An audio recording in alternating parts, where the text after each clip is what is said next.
Thank you very much for the opportunity to make a few comments tonight.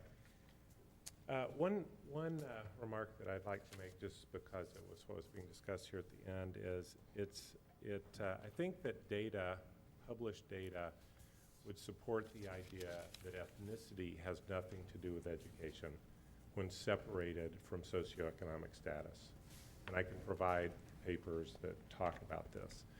Socioeconomic status does have a large impact on the educational environment of a building. And it is true that occasionally socioeconomic status is related to ethnicity, and in that way it's connected. But I don't believe we should be talking about ethnicity as a separate parameter. I think that's a 40-year-old idea, and I don't think we should be trying to talk about the ethnic makeup of schools. We should be talking about socioeconomic status.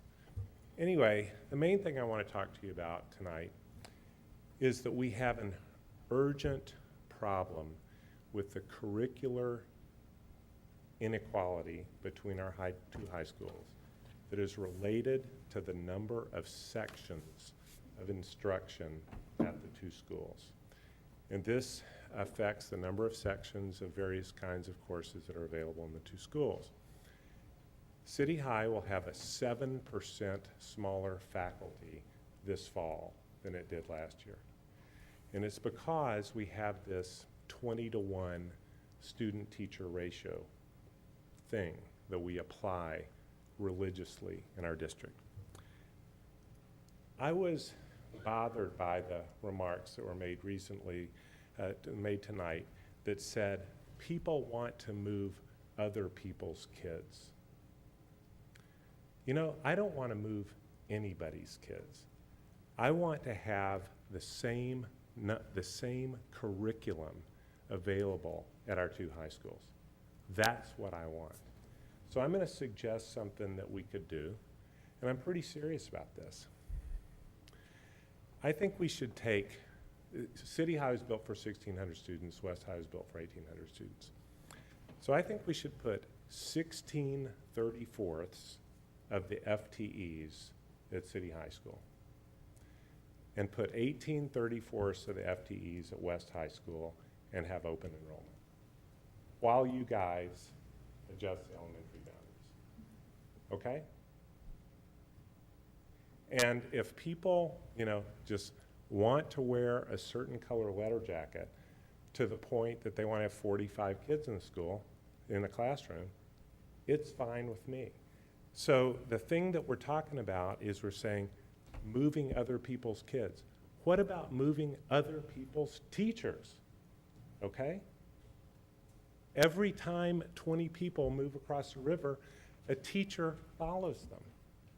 If we didn't have that policy and 20 people moved across the river and the teacher didn't follow them, the enrollment, the class size would fall, and about an hour later, people would open and roll back over in that high school. What the problem is that we have this boundary that we act like is a Berlin Wall, and then we connect the teacher numbers 20-to-1, and it just siphons the teaching resources right across the river.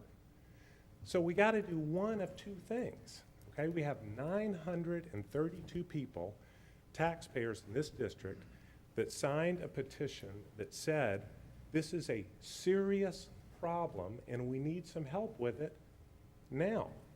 So we either have to say we're going to deal with that by moving the boundaries, because this 20-to-1 thing is something we can't touch, or let it be a free market economy. Okay, we have two schools, 47% of capacities on one side of the river, 53% capacities on the other side of the river. Put 47% of the teachers in the 47% school and 53% of the teachers on the other side of school, and you know what? That problem's going to take care of itself. But one or the other, okay? To say that we've got to talk about this for 4 more years while City High is sitting there 400 students lower than West High in curriculum because you have a class for every, you have a teacher for every 20 students, that's simply unacceptable. It's simply unacceptable.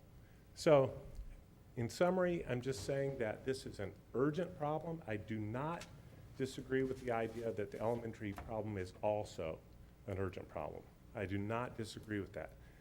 But please do not believe that this inequality in the curricular opportunities at the two high schools is something that you can leave unaddressed for some more years to come. You simply can't. It will hurt children and it will hurt the community. So please don't do that. Thank you. Thank you, Ed.